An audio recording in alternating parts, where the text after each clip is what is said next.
Right folks, a short history of the bayonet, but more importantly, a case study in the importance of appropriate cataloguing in the internet age.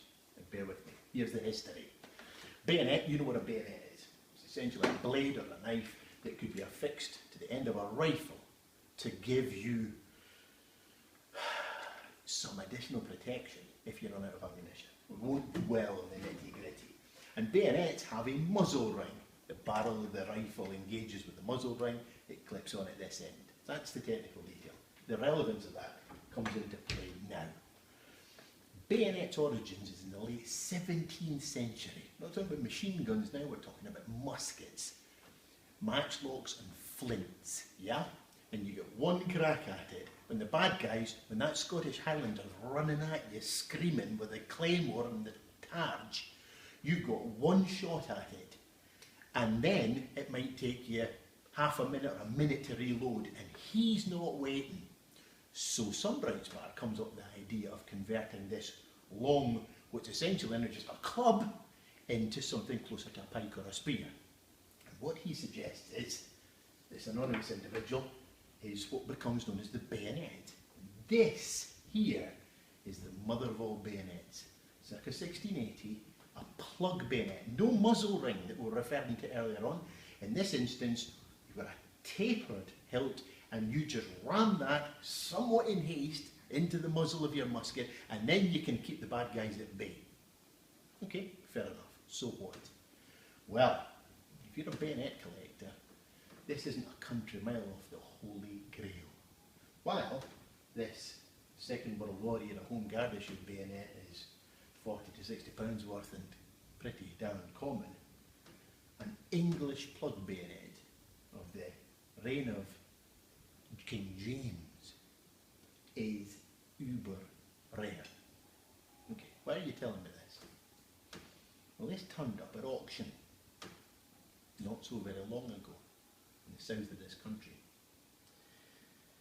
And if it had been catalogued as a bayonet, all of the online treasure hunters, all of the collectors and dealers who specialise in these things are searching the internet for trawling auction records for bayonets.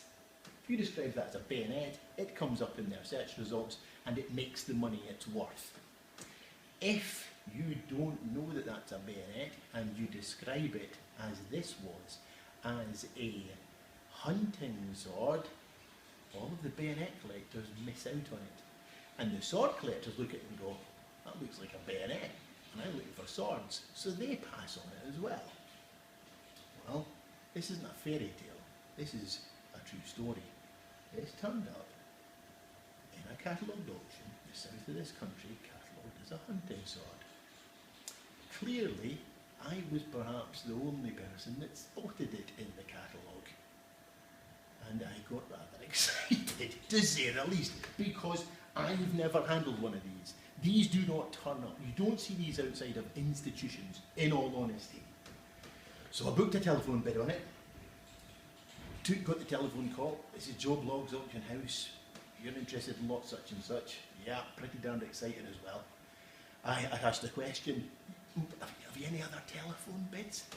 Lovely lady said, oh, you know, we've never had more telephone bids. We've got them from Belgium, everywhere around the world. And my heart sunk. I thought, oh, no, this thing's going to make 4 figures for sure. Is it going to be 1,500? Is it going to be 3,500? I don't know. But either way, it's going to be expensive for someone. Less than a minute later, I had bought it for £280. When I'd asked the lassie, you got any other telephone bids, she thought I was generalising about the sale, not being specific about my lot. I don't mind telling you I was whooping and wooing with joy. This English plug bayonet is similar to one sold at Christie's a few years ago for around £4,000. And it didn't have a scabbard. So there you go, big smile on my face. But the moral of the story is, it's essential that as an auctioneer and a cataloguer, we are savvy about the internet age that we occupy. You've got to think in terms of keywords and search criteria. And I think I've just demonstrated how utterly important getting that right is. Good news for me though, eh?